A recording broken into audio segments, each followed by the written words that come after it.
दोस्तों, कोरोना महामारी के फैलाव को रोकने के लिए हमें घरों में रहना ज़रूरी है। ऐसे में मैंने अपने समय का उपयोग करने के लिए यह निर्णय लिया कि मैं हिंदी साहित्य के दृष्टिबाधित विद्यार्थियों के लिए यूजीसी नेट का पाठ्यक्रम रिकॉर्ड करूंगी। लॉकडाउन के चलते कहानियों की अनुपलब्धता के कारण मैंने प्रेमचंद की कहानियों का पाठ पहले किया था। हालांकि हिंदी कहानी के प्रारंभिक रचनाकारों में राजेंद्र बाला घोष का स्थान सर्वोपरि है। ये बंग महिला के नाम से प्रसिद्ध है। हिंदी की प्रथम मौलिक कहानी लेखिका के रूप में राजेंद्र बाला घोष को साहित्य जगत आज भी याद करता है। इन्होंने हिंदी में बहुत सी बांग्ला कहानियों का अनुवाद प्रस्तुत करके आधुनिक हिंदी कहानी का पथ प्रशस्त किया। इन्होंने बाद में कुछ मौलिक कहानियां भी लिखी, जिनमें दुलाई वाली प्रसिद्ध है। दुलाई वाली कहानी को हिंदी की प्रथम मौलिक कहानी माना गया है। ये वर्ष 1907 में सरस्वती पत्रिका में प्रकाशित हुई। स्थानीय रंगत, यथार्थ चित्रण तथा पात्रानुकूल भाषा की दृष्टि से यह कहानी उत्कृष्ट है। कहानी के प्रमुख पात्र हैं वंशीधर, जो कि इलाहाबाद के रहने वाले हैं। वह सतर्क, बुद्धिमान तथा उत्साही व्यक्ति हैं। और नवल किशोर वंशीधर के ममेरे भाई हैं। उसे हंसी मजाक करना पसंद है। वहीं जानकी देई वंशीधर की पत्नी है। वह एक सामान्य गृहस्थ महिला है। यह कहानी के विकास में उत्प्रेरक की भूमिका निभाती है। और नवल किशोर की पत्नी वंशीधर की सास, साला, साली, इक्केवाला, रेल के यात्री अन्य पात्र हैं जो कथा में प्रसंगवंश आते हैं तथा अपनी सक्रिय उपस्थिति से कथा को रोचक और जीवंत बनाते हैं। आइए सुनते हैं बंग महिला की कहानी दुलाई वाली।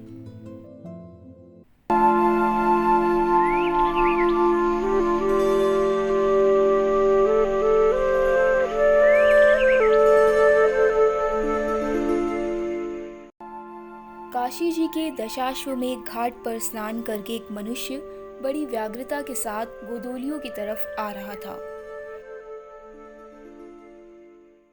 एक हाथ में मैली सी तोलियों में लपेटी हुई भीगी धोती और दूसरे में सूरती की गोलियों की कई डिब्बियां और सूंघने की एक पुड़िया थी। उस समय दिन के 11 बजे थे। गोदोलियों की बाईं तरफ जो गली है, उसके भीतर एक और गली में थोड़ी दूर पर एक टूटे से पुराने मकान में वह जा घुसा। मकान के पहले खंड में बहुत अंधेरा था, पर ऊपर की जगह मनुष्य के वासोपयोगी थी। नवागत मनुष्य धड़धड़ाता हुआ ऊपर चढ़ गया।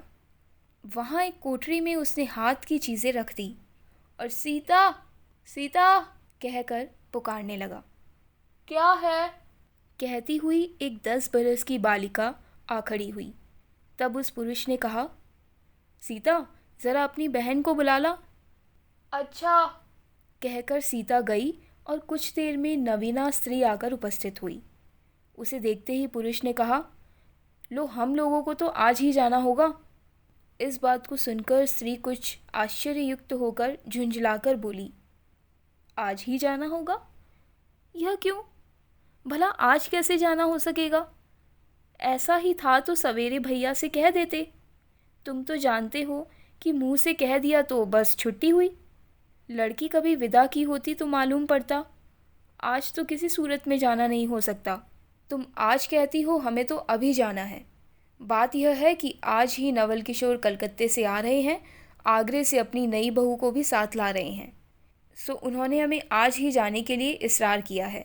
हम सब लोग मुगल सराय से साथ ही इलाहाबाद चलेंगे। उनका तार मुझे घर से निकलते ही मिला। इसी से मैं झट नहा धोकर लौट आया। बस अब करना ही क्या है, कपड़ा वपड़ा जो कुछ हो बांध बूंद कर घंटे भर में खा पी कर चली चलो। जब हम तुम्हें विदा कराने आए ही हैं, तब कल के बदले आज ही सही। हाँ, यह बात है, नवल जो चाहे करावे। क्या एक ही गाड़ी में ना जाने से दोस्ती में बट्टा लग जाएगा? अब तो किसी तरह रुकोगे नहीं, ज़रूर ही उनके साथ जाओगे। पर मेरे तो नाको दम आ जाएगी। क्यों, किस बात से? उनकी हंसी से। और किससे? हंसी ठट्ठा भी राह में अच्छी लगती है। उनकी हंसी मुझे नहीं भाती। एक रोज मैं चौके में बैठी बेड़ी पूड़ियाँ काट रही थी कि इतने में ना जाने कहाँ से आकर नवल चिल्लाने लगे, ए बुआ, ए बुआ, देखो तुम्हारी बहू पूड़ियाँ काट रही है। मैं तो मारे शर्म के मर गई। हाँ, भाभी जी ने बात उड़ा दी सही। वे बोली, खाने पहनने के लिए तो आई ही है। पर मुझे उनकी हंसी बहुत बुरी लगी। बस इसी से तुम उनके साथ नहीं जाना चाहती? अच्छा चलो, मैं नवल से कह दूंगा कि ये बेचारी कभी रोटी तक तो खाती ही नहीं, पूड़ी क्यों खाने लगी। इतना कहकर बंशीधर कोठरी के बाहर चले आए और बोले, मैं तुम्हारे भैया के पास जाता हूँ, तुम रो रुलाकर तैयार हो जाना। इतना सुनते ही जानकी देई की आंखें भर आई और आषाढ़ सावन की ऐसी झड़ी लग गई। बंशीधर इलाहाबाद के रहने वाले हैं। बनारस में ससुराल है, स्त्री को विदा कराने आए हैं। ससुराल में एक साले, साली और सास के सिवा और कोई नहीं है। नवल किशोर इनके दूर के नाते में ममेरे भाई हैं, पर दोनों में मित्रता का ख्याल अधिक है। दोनों में गहरी मित्रता है, दोनों एक जान दो काबिल है। उसी दिन बंशीधर का जाना स्थिर हो गया। सीता बहन के संग जाने के लिए रोने लगी। माँ रोती धोती लड़की की विदा की सामग्री इकट्ठी करने लगी। जानकी देई भी रोती ही रोती तैयार होने लगी। कोई चीज़ भूलने पर धीमी आवाज़ में माँ को याद भी दिलाती गई। 1 बजने पर स्टेशन जाने का समय आया। अब गाड़ी या इक्का लाने कौन जाए। ससुराल वालों की अवस्था अब आगे किसी नहीं कि 2-4 नौकर चाकर हर समय बने रहे। सीता के बाप के न रहने से काम बिगड़ गया है। पैसे वाले के यहाँ नौकर चाकरों के सिवा और भी 2-4 खुशामदी घेरे रहते हैं। छूछे को कौन पूछे। एक कहारीन है, सो भी इस समय कहीं गई है। साले राम की तबीयत अच्छी नहीं है। वे हर घड़ी बिछोने से बातें करते हैं। 30 पर भी आप कहने लगे, मैं ही धीरे धीरे जाकर कोई सवारी ले आता हूँ, नज़दीक तो है। बंशीधर बोले, नहीं नहीं, तुम क्यों तकलीफ़ करोगे, मैं ही जाता हूँ। जाते जाते बंशीधर विचारने लगे कि इक्के की सवारी तो भले घर की स्त्रियों के बैठने लायक नहीं होती, क्योंकि एक तो इतने ऊंचे पर चढ़ना पड़ता है, दूसरे पराये पुरुष के संग एक साथ बैठना पड़ता है। मैं एक पालकी गाड़ी ही कर लूँ, उसमें सब तरह का आराम रहता है। पर जब गाड़ी वाले ने 1.5 रुपया किराया मांगा तो बंशीधर ने कहा, चलो इक्का ही सही, पहुँचने से काम। कुछ नवल किशोर तो यहाँ से साथ है, नहीं इलाहाबाद में देखा जाएगा। बंशीधर इक्का ले आए और जो कुछ असबाब था इक्के पर रखकर आप भी बैठ गए। जानकी देई बड़ी विकलता से रोती हुई इक्के पर जा बैठी। पर इस अस्थिर संसार में स्थिरता कहाँ। यहाँ कुछ भी स्थिर नहीं। इक्का जैसे जैसे आगे बढ़ता गया वैसे वैसे जानकी की रुलाई भी कम होती गई। सिकरोल के स्टेशन के पास पहुँचते पहुँचते जानकी अपनी आंखें अच्छी तरह पहुँच चुकी थी। दोनों चुपचाप चल रहे थे कि अचानक बंशीधर की नज़र अपनी धोती पर पड़ी और अरे, एक बात तो हम भूल ही गए, कहकर पछता से उठे। इक्के वाले के कान बचाकर जानकी जी ने पूछा, क्या हुआ, क्या कोई ज़रूरी चीज़ भूल आए? नहीं, एक देशी धोती पहनकर आना था, सो भूलकर विलायती ही पहन आए। नवल कट्टर स्वदेशी हुए हैं ना, वे बंगालियों से भी बढ़ गए हैं। देखेंगे तो 2-4 सुनाए बिना न रहेंगे। और बात भी ठीक है, नाहक बिलायती चीज़ें मोल लेकर क्यों रुपए की बर्बादी की जाए। देसी लेने से भी तो दाम लगेगा सही, पर रहेगा तो देसी में। जानकी जरा बोहें टेढ़ी करके बोली, उह, धोती तो धोती, पहनने से काम, क्या यह बुरी है? इतने में स्टेशन के कुलियों ने आ घेरा। बंशीधर एक कुली करके चले। इतने में इक्के वाले ने कहा, इधर से टिकट लेते जाइए, पुल के उस पार तो ड्योढ़े दर्जे का टिकट मिलता है। बंशीधर फिरक कर बोले, अगर मैं ड्योढ़े दर्जे का टिकट ही लूँ तो? इक्के वाला चुप हो रहा। इक्के की सवारी देखते हुए इसने ऐसा कहा। यह कहते हुए बंशीधर आगे बढ़ गए। यथा समय रेल पर बैठकर बंशीधर राजघाट पार करके मुगलसराय पहुँचे। वह पुल लांघकर दूसरे प्लेटफॉर्म पर जा बैठे। आप नवल से मिलने की खुशी में प्लेटफॉर्म के इस छोर से उस छोर तक टहलते रहे। देखते देखते गाड़ी का धुआं दिखलाई पड़ा। मुसाफिर अपनी अपनी गठरी संभालने लगे। रेल देवी भी अपनी चाल धीमी करती हुई गंभीरता से आगे खड़ी हुई। बंशीधर एक बार चलती गाड़ी में शुरू से आखिर तक देख गए, पर नवल का कहीं पता नहीं। बंशीधर फिर सब गाड़ियों को दोहरा गए। भीतर घुस घुस कर एक एक डिब्बे को देखा, किंतु नवल ना मिला। अंत को आप खिजला उठे और सोचने लगे कि मुझे तो वैसी चिट्ठी लिखी और आप ना आया, मुझे अच्छा उल्लू बनाया। अच्छा, जाएंगे कहाँ? भेंट होने पर समझा लूँगा। सबसे अधिक सोच तो इस बात का था कि जानकी सुनेगी तो ताने पर ताना मारेगी, पर अब सोचने का समय नहीं। रेल की बात ठहरी। बंशीधर झट गए और जानकी को लाकर जनानी गाड़ी में बिठाया। वह पूछने लगी, नवल की बहू कहाँ है? वह नहीं आए, कोई अटकाव हो गया, कहकर आप बगल के कमरे में जा बैठे। टिकट तो ड्योढ़े का था, पर ड्योढ़े दर्जे का कमरा कलकत्ता से आने वाले मुसाफिरों से भरा था, इसलिए तीसरे दर्जे में बैठना पड़ा। जिस गाड़ी में बंशीधर बैठे थे उसके सब कमरों में मिलाकर कुल 10-12 ही स्त्री पुरुष थे। समय पर गाड़ी छूटी। नवल की बातें और ना जाने क्या अगड़ बगड़ सोचते गाड़ी कई स्टेशनों पार करके मिर्ज़ापुर पहुंची।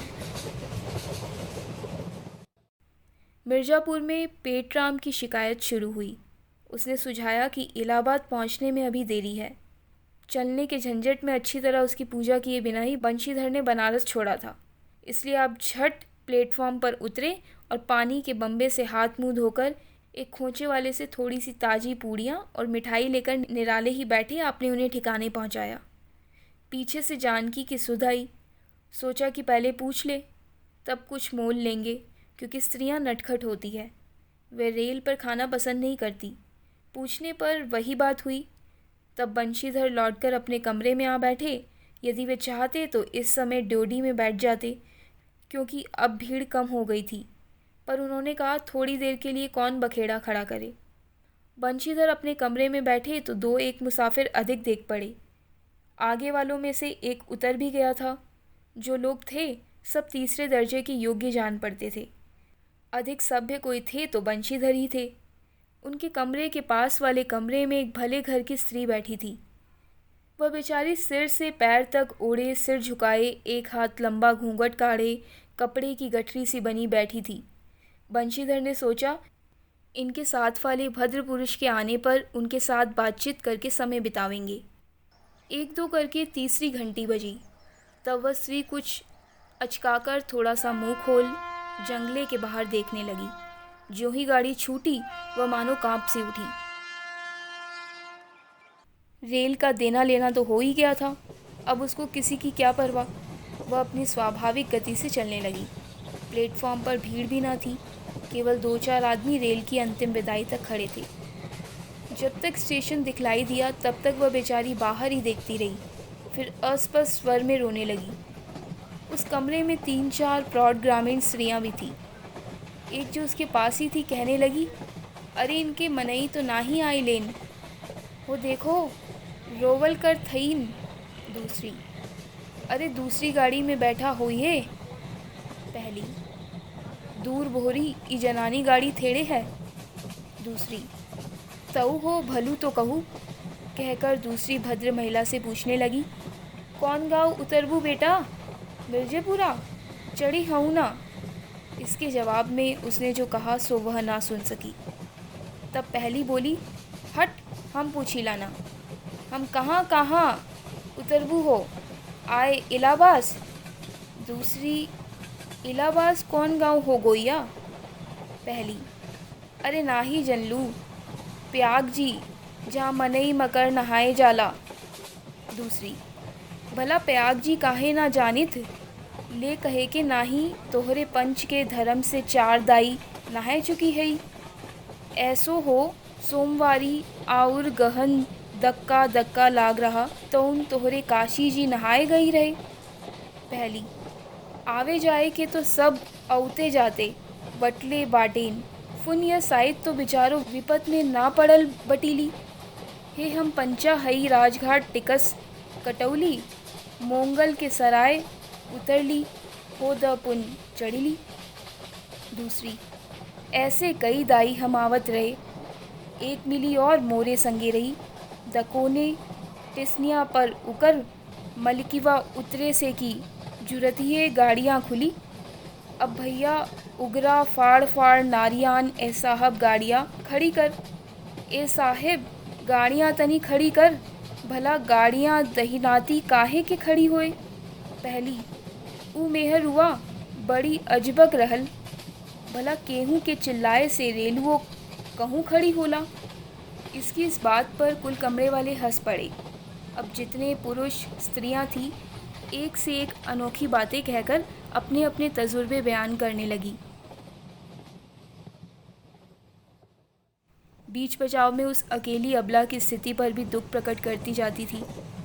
तीसरी स्त्री बोली, टिकसिया पल्ले बाएं के नाही, ये सहेबवा सुनी तो कलकत्ते ताई ले मुसूलिया लेई, अरे इयो तो नाही कि दूर से आवत रहेल, फरागत के बदे उतर लेन। चौथी, हम तो इनके संगे के आदमी के देखो गोना की हो गोइया। तीसरी, हम देखे रहली हो, मजे एक टोपी दिहले रहलेन को। इस तरह उनकी बेसिर पैर की बातें सुनते सुनते बशीरधर ऊब उठे। तब वे उन स्त्रियों से कहने लगे, तुम तो नाहक उन्हें और भी डरा रही हो। ज़रूर इलाहाबाद तार गया होगा और दूसरी गाड़ी से वे भी वहाँ पहुँच जाएंगे। मैं भी इलाहाबाद जा रहा हूँ, मेरे संग भी स्त्रियाँ हैं। जो ऐसा ही है तो दूसरी गाड़ी के आने तक मैं स्टेशन ही पर ठहरा रहूँगा। तुम लोगों में से यदि कोई प्रयाग उतरे तो थोड़ी देर के लिए स्टेशन पर ठहर जाना। इनको अकेला छोड़ देना उचित नहीं। यदि पता मालूम हो जाएगा तो मैं इन्हें इनके ठहरने के स्थान पर भी पहुंचा दूंगा। बंशीधर की इन बातों से उन स्त्रियों की वाग्धारा दूसरी ओर बह चली। हाँ, ये बात तो आप भली कही। ना ही भैया, हम पंचे काहे के केहू से कुछ कही। अरे एक के एक करत ना बाए तो दुनिया चलत कैसे बाए, इत्यादि ज्ञान गाथा होने लगी। कोई कोई तो उस बेचारी को सहारा मिलते देख खुश हुए और कोई कोई नाराज़ भी हुए। क्यों, सो मैं नहीं बतला सकती। उस गाड़ी में जितने मनुष्य थे सभी ने इस विषय में कुछ न कुछ कह डाला था। पिछले कमरे में केवल एक स्त्री जो फारसी छींट की दुलाई ओढ़े अकेली बैठी थी, कुछ नहीं बोली। कभी कभी घूंघट से भीतर से एक आँख निकालकर बंशीधर की ओर वह ताक देती थी और सामना हो जाने पर फिर मुंह फेर लेती थी। बंशीधर सोचने लगी कि यह क्या बात है। देखने में तो यह भले घर की मालूम होती है, पर आचरण इसका अच्छा नहीं। गाड़ी इलाहाबाद के पास पहुंचने को हुई। बंशीधर उस स्त्री को धीरज दिलाकर आकाश पाताल सोचने लगी। यदि तार में कोई खबर ना आई होगी तो दूसरी गाड़ी तक स्टेशन पर ही ठहरना पड़ेगा, और जो उससे भी कोई ना आया तो क्या करूँगा। जो हो, गाड़ी नैनी से छूट गई। अब साथ ही उन अशिक्षित स्त्रियों ने फिर मुंह खोला। का भैया, जो केहू बिना टिकस के आवे होए तो ओकर का सजा होला। अरे ओका ही नाही, चाहत रहा कि मेराऊ के तो बैठा दिलेन और अपना तउन टिकस ले ही के चल दिलेन। किसी किसी आदमी ने तो यहाँ तक दौड़ी मारी कि रात को बंशीधर इसके जेवर छीनकर रफू चक्कर हो जाएंगे। उस गाड़ी में एक लाठी वाला भी था। उसने खुल्लम खुल्ला कहा, कहाँ बाबूजी, कुछ हमरो सांझा। इसकी बात पर बंशीधर क्रोध से लाल हो गए। उन्होंने इसे खूब धमकाया। उस समय तो वह चुप हो गया, पर यदि इलाहाबाद उतरता तो बंशीधर से बदला लिए बिना ना रहता। बंशीधर इलाहाबाद में उतरे। एक बुढ़िया को भी वहीं उतरना था। उससे उन्होंने कहा कि उनको भी अपने संग उतार लो। फिर उस बुढ़िया को उस स्त्री के पास बिठाकर आप जानकी को उतारने गए। जानकी से सब हाल कहने पर वह बोली, अरे जाने भी दो, किस बखेड़े में पड़े हो। पर बंशीधर ने ना माना। जानकी को और उस भद्र महिला को एक ठिकाने बिठाकर आप स्टेशन मास्टर के पास गए।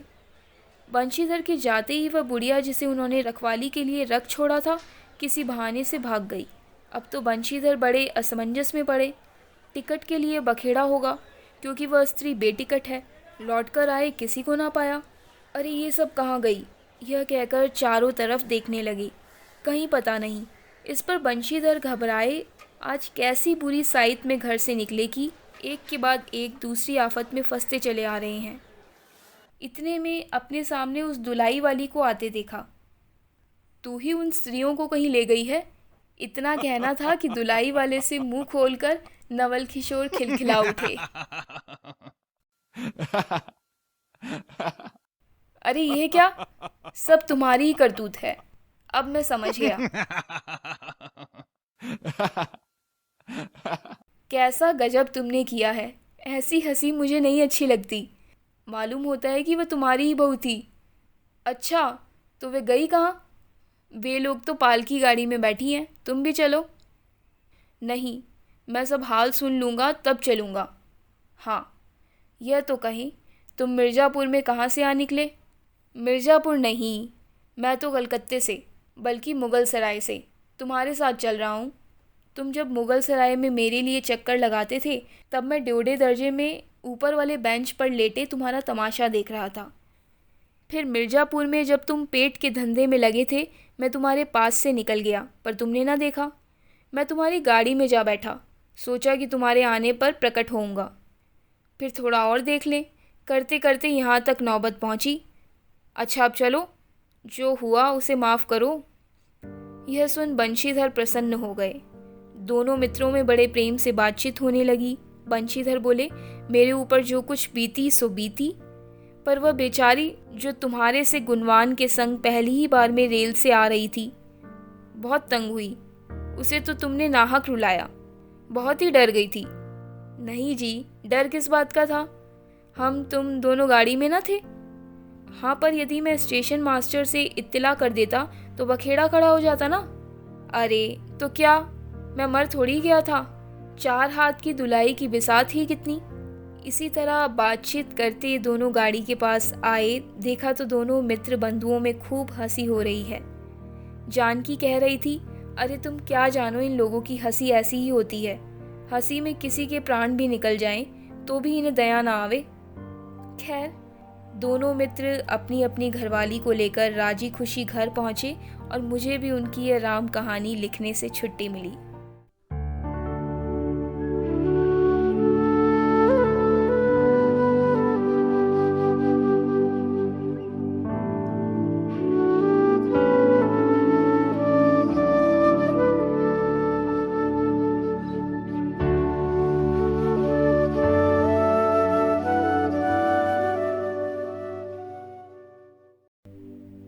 आप सुन रहे थे राजेंद्र बाला घोष यानी बंग महिला की कहानी दुलाई वाली। इसी के साथ कीर्ति को अनुमति दीजिए। नमस्कार साथियों, क्योंकि स्थानीय रंगत का प्रभाव इस कहानी पर बहुत ज़्यादा था तो हो सकता है कि बहुत सी भाषागत त्रुटियां मुझसे हुई हो। मैंने टेक्स्ट को ज्यों का त्यों पढ़ने की कोशिश की है, लेकिन मैं उस भाषा में पारंगत नहीं हूँ। इसके लिए मैं आप सभी से माफ़ी चाहती हूँ।